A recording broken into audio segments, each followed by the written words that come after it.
Voters here passed a tax hike on the wealthiest Arizonans to provide more funding for our schools. But months after that election, some of the top state leaders are still fighting this plan. Governor Ducey appears to be one of them, laying out his strategy to local business groups.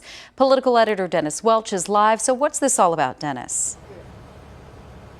Well, first of all, I just got to remind our viewers out there that Prop 208 was estimated to raise anywhere between $800 million and $1 billion, that money going for K-12 schools. Now, the governor was pretty clear. He says he doesn't mind raising money for schools, but when it comes to Prop 208, he doesn't want the wealthy to pay the lion's share. What it also did is it took our top tier tax rate from 4.5% to 8%. Governor Ducey telling the Valley Partnership Business Group that his real problem with Prop 208 was the tax hike on wealthy Arizonans.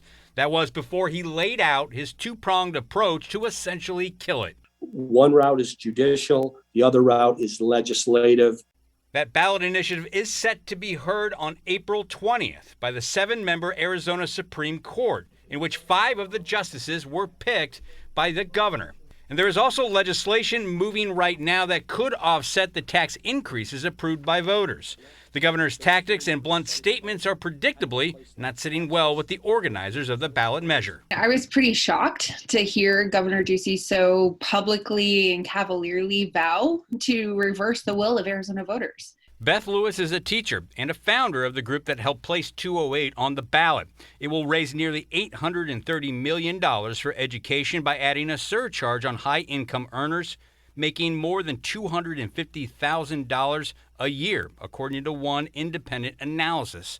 But a bulk of the money, about 80% of it, will be paid by the roughly 9,000 Arizonans who make more than $1 million every year. I'm working with legislative leaders in both chambers on these ideas, and you should see resolution on this and clarity around this issue sometime in the coming months. But it will be this session. As for when the session will end, that is still up in the air. Typically, you've got to get a budget done before they adjourn for the year. And from my understanding is they're not very far on those negotiations at this point. In Phoenix, Dennis Welch, Arizona's Family.